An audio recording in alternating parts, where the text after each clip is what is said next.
How are you, यही पूछते हो ना आज? या फिर कोई भी इंसान एक इंसान से पूछता है आप कैसे हो, तो उत्तर होता है as it is going on. अच्छा, लाइफ चल रहा है। ऐसे ही साधारण बातें उत्तर हर कोई देता है, पर कोई ये नहीं कहता है कि मैं अपने आत्म खोज में हूं या मेरे जीवन पे मैंने वो खुशी को प्राप्त कर ली है, इसके कारण मैं खुश हूं। कदाचित इस तरह के जवाब अगर कोई देते हैं तो आप उसे पागल ही समझोगे, पर वास्तविकता में यदि देखा जाए तो आप क्या कर रहे हो? आप यही तो कर रहे हो, मन से, तन से, धन से, किसी एंगल्स में सेटिस्फैक्शन, खुशी की तलाश में ही तो हो।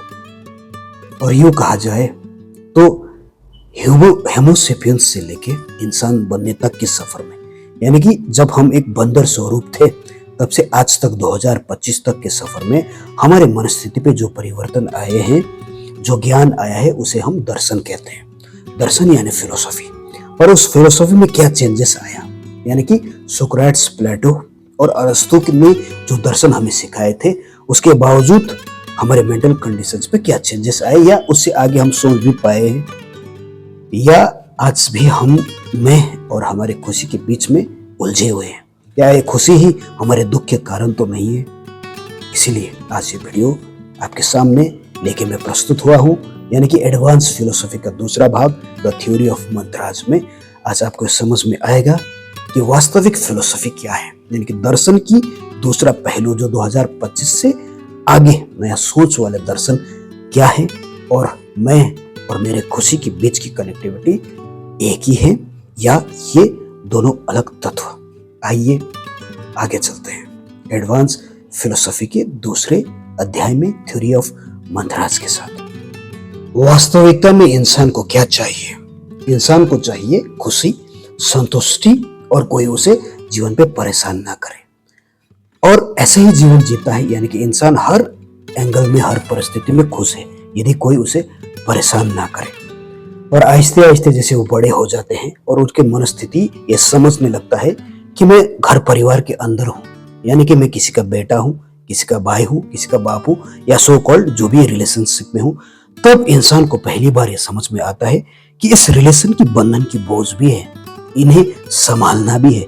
और जैसे जैसे उम्र बढ़ते हैं हम इस बंधन को और अच्छा करने की एक पिंजरे, एक रेस में आ जाते हैं, यानी कि एक कल्चर, एक परिवार को संभालने वाले बोझ हमारे जीवन पे आ जाते हैं, और हम जाने अनजाने पे एक संसार का हिस्सा बन जाता है, जो कि संसार चलने का एक नियम है। वो अच्छा भी है, पर फिर भी उस वक्त जब हम बंधन में आ जाते हैं तब हमारे अंदर की स्वतंत्रता छिन जाती है, यानी कि हम जाने अनजाने पे वो कार्य भी करते हैं जो हम करना नहीं चाहते हैं, क्योंकि समाज है, दुनिया है, रिश्ते हैं, उसे संभालना है। इसलिए हम अपने अंदर में छिपे हुए मैं से थोड़े से वंचित हो जाते हैं, जो हर चीज में खुश था, ना किसी का टेंशन था, ना कुछ करना था। और इस तरह से तो जीवन, इंसानियत चलने वाला नहीं है। संबंध की बोझ और संबंध की रेस्पॉन्सिबिलिटी को संभालना ही है। पर जिस वक्त ये संबंध जैसे पवित्र रिश्ते, यानी कि एक पैटर्न हमारे जीवन पे आ जाते हैं, तब हम हमारे मैं से वंचित होने लगते हैं, क्योंकि हम हमारे अलावा दुनिया को भी सोचने लगते हैं। और जब हम उस दुनिया के लिए कार्य करते हैं और वो दुनिया खुश हो जाती है किसी एंगल में, तो हमें खुशी महसूस होता है। इसलिए यहाँ सोचने वाली बात यह है कि खुशी ये आपका है या ये खुशी किसी दूसरे के जरिए आपके जीवन पे आ रहा है। यानी कि जिस वक्त ये खुशी आपको होता है, यानी कि आप कब खुश होते हो? आप तब खुश होते हो जब आपकी मार्क्स अच्छा आता है बचपन पे, यानी कि आपने स्कूल में टॉप किए।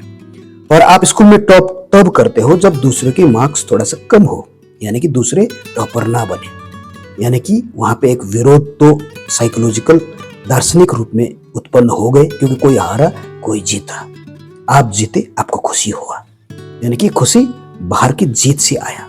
थोड़ा आप बड़े हो गए, आपको नौकरी मिला, या फिर आपके बिजनेस अच्छी तरह से चल गया, आप धनवान बन गए। अब आप खुशी महसूस कर रहे हो क्योंकि आप सक्सेस हो चुके हो। और ये सक्सेस किसके लिए था? ये सक्सेस उन तमाम लोगों के लिए था जिसके लिए आप कुछ कर रहे हो, यानी कि उस बंधन को पवित्र बनाने के लिए था। इंसानी सभ्यता ऐसे ही चलते हैं, पर उस सक्सेस के जरिए आए हुए एक स्टेज, एक कंडीशंस जो खुशी के रूप में आपके जहन पे आया। इसलिए खुशी आप खुद नहीं हो, बल्कि ये खुशी किसी दूसरे के माध्यम से आए गए एक कंडीशंस है, मेंटल स्टेज है। इसीलिए ये खुशी कभी आपका नहीं होता है। इसलिए जीवन पे इंसान गलती ही यही करते हैं कि वो हमेशा खुशी की तलाश में भागते रहते हैं।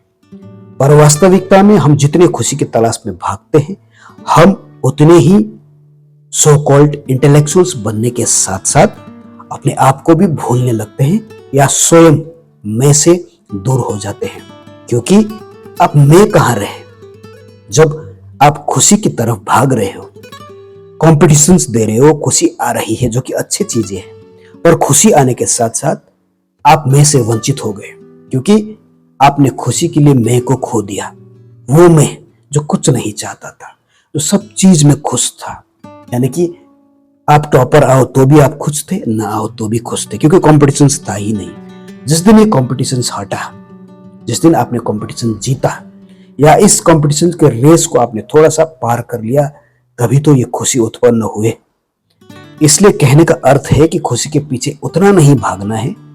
यदि एक इंसान बनना है होमोसेपियंस की जैसा, यानी कि होमोसेपियंस से लेके इंसान बनने तक के सफर में यदि हमने कुछ सीखा है तो वो है बदलने की प्रतिक्रियाएं, यानी कि बदलाव, बदलने की प्रतिक्रियाएं, जिसने हमें इंसान बनाया। पर बदलाव की इस प्रतिक्रिया में हम इंसान बनना ही भूल गए। यूं कहे तो होमोसेपियंस से आज तक हम 2025 तक इंसानी संघर्ष करते करते इंसानी सभ्यता के साथ में इंसानी मार्गदर्शन यानी कि दर्शन को ही भूल गए। कहने का अर्थ ये है कि हम सर्वश्रेष्ठ बनने के सफर में, यानी कि फर्स्ट प्रायोरिटाइज देने के सफर में बेस्ट यानी कि एक्सीलेंस, उत्तम बनना ही भूल गए। इसलिए तो विरोधाभास आए थे एरिस्टोटल और प्लेटो के दर्शन में। क्यों पॉजिटिव होते हुए भी उनकी सोच थोड़ा सा विरोधाभासी लगता है। इस संदर्भ में मैं प्लेटो को एक श्रेष्ठ शिष्य मानता हूं कि कम से कम उन्होंने सोक्रेटिस के सिद्धांत को माना। खैर, इस टॉपिक में हम बात करेंगे। आज बात हो रही है खुद को जानने की और खुशी की। इसलिए मेरा कहना है कि उत्तम बनना जरूरी है। सर्वश्रेष्ठ बनने की ओर में हमें ये नहीं भूलना है कि बदलाव ही एक कॉग्निटिव डिसोनेंस का प्रभावित दर्शन है।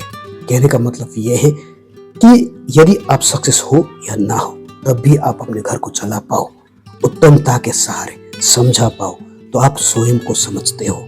क्योंकि खुशी के पीछे भागते रहना भी दुख का एक कारण है।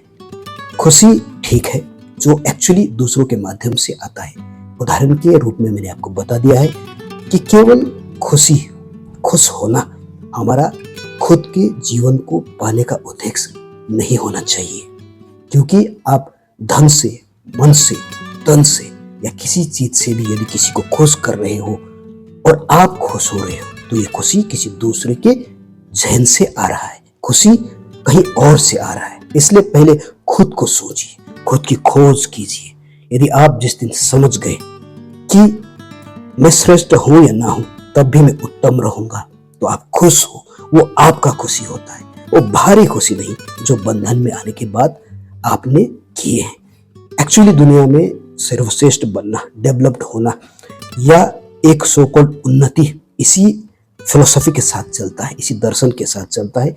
पर उसके बावजूद भी यदि आपने अपने मनस्थिति पे एक ऐसे दर्शन को पाल लिए जो कि सोक्रेटिस, प्लेटो या एरिस्टोटल से ऊपर हो, यानी कि मंथराज की थ्योरी को यदि आपने एक्सेप्ट कर लिया और ये समझ गए कि मैं हूं, मैं खुश हूं, किसी भी एंगल्स में सबको खुश कर सकता हूं, सोच सकता हूं, तो आप सच में खुश हो।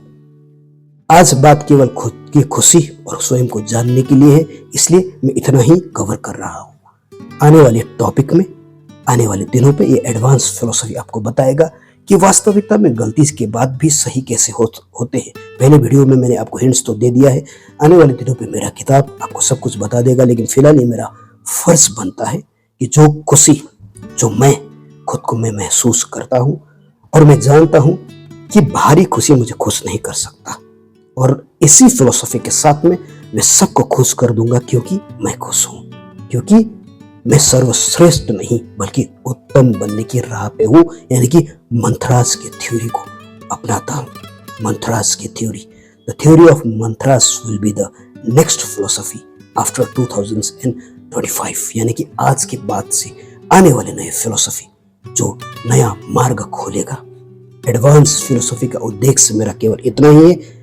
मैं उम्मीद करता हूं आप ये समझ गए होंगे कि सर्वश्रेष्ठ बनना उत्तमता से दूर आपको ले जाता है। पहले खुद का खोज कीजिए, सब कुछ हो जाएगा, क्योंकि खुशी बाहर से आता है। केवल खुशी के पीछे भागना भी कभी कभी दुख होने का कारण हो सकता है। खुद का खुशी, सेटिस्फैक्शंस, श्रेष्ठता खुद पे लाइए, उत्तमता लाइए, श्रेष्ठ सक्सेस खुद ब खुद हो जाएगा और खुशी आपको स्वयं ही प्राप्त हो जाएगा, बशर्ते आप खुश हो, खुद को जान सको। यही है मंथराज की थ्योरी। सोचिएगा जरूर। धन्यवाद।